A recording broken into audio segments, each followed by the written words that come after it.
जय हिंद दोस्तों। YouTube online learning platform Shekhar academy में मैं आलोक आज की क्लास में आप सबका स्वागत करता हूं। आज की हमारी क्लास करंट अफेयर से जुड़ के कहीं ना कहीं सामाजिक मुद्दों से भी जुड़ी हुई है।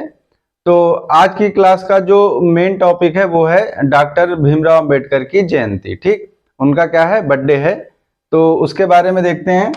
तो सबसे पहले देखते हैं कि चर्चा का कारण क्या है। तो आज जो डेट है 14 अप्रैल, आज के दिन इनका जन्म हुआ था और उसी के उपलक्ष्य में क्या मनाया जाता है, डॉक्टर भीमराव अंबेडकर की जयंती मनाई जाती है। ठीक, इसको भीम जयंती के नाम से भी जानते हैं क्योंकि इनका नाम क्या था, भीमराव अंबेडकर। ये इनकी कौन सी जयंती है, 132वीं 132nd। ठीक, ये इनकी जयंती है जो इस साल मनाई जा रही है। ठीक, अब देखते हैं डॉक्टर अंबेडकर के बारे में। ठीक है, तो इनका जन्म हुआ था 14 अप्रैल 1891 को। महू एक स्थान है मध्य प्रदेश में। पहले ये क्या था, मध्य प्रांत था।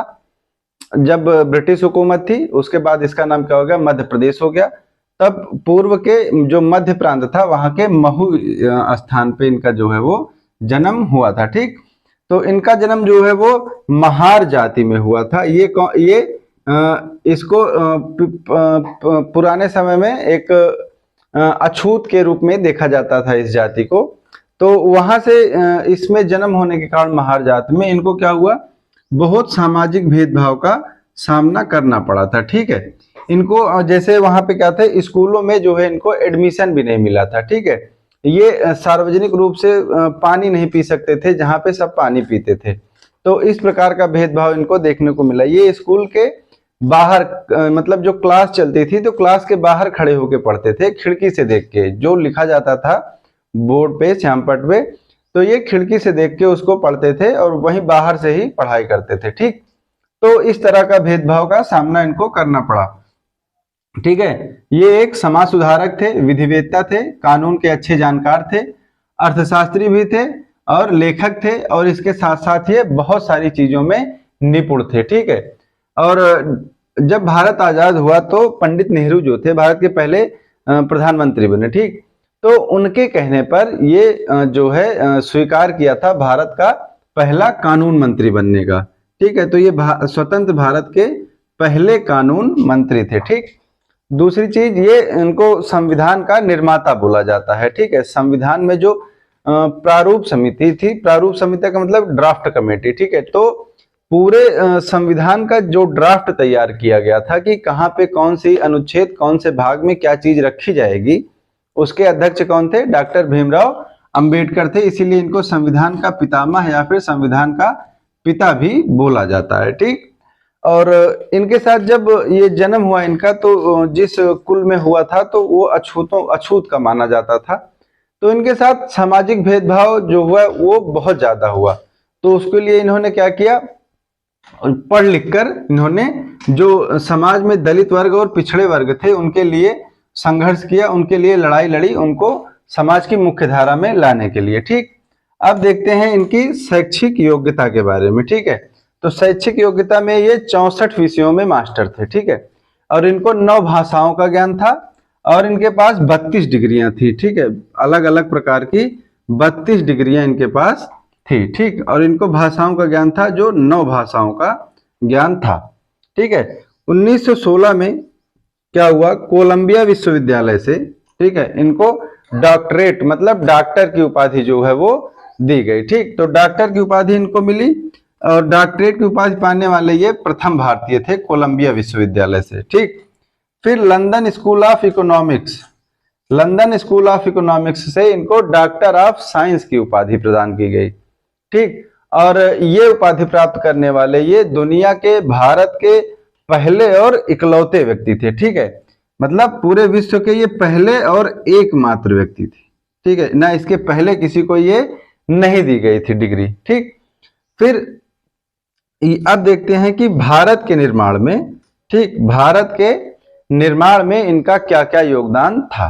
ठीक, तो भारत 1925 जब था, जब साइमन कमीशन भारत आया था, तो इनको साइमन कमीशन में काम करने के लिए कहा गया था। ठीक है, उसके बाद 1927 में जो हिंदू रीति रिवाज थे, तो जैसे क्या था कि तालाबों में दलितों को पानी नहीं पीने दिया जाता था। ठीक, उसका प्रयोग नहीं कर सकते थे। जो जिस कुएं का प्रयोग जो हिंदू उच्च वर्ग के लोग हैं कर रहे हैं तो उसको नहीं करने देते थे। तो उसके लिए इन्होंने महाड़ सत्याग्रह चलाया था। ठीक, महाड़ सत्याग्रह चलाया था, जो क्या था, हिंदू जो रीति रिवाज थे उसके विरुद्ध थे। ठीक है, तो ये चीज थी। ये एकमात्र भारतीय थे जो तीनों राउंड टेबल कॉन्फ्रेंस जो लंदन में होती थी, गोलमेज सम्मेलन जिसको बोलते हैं, तो उसमें इन्होंने तीनों गोलमेज सम्मेलन में भाग लिया था। ठीक है, मतलब तीनों जो राउंड टेबल कॉन्फ्रेंस हुई थी उसमें ये पार्टिसिपेट किए थे तीनों में। ठीक है, फिर 1932 में पूना पैक्ट था, जो गांधी जी के साथ इन्होंने समझौता किया था, पूना पैक्ट। ठीक है, तो इसको पूना समझौता है, पूना पैक्ट से जानते हैं।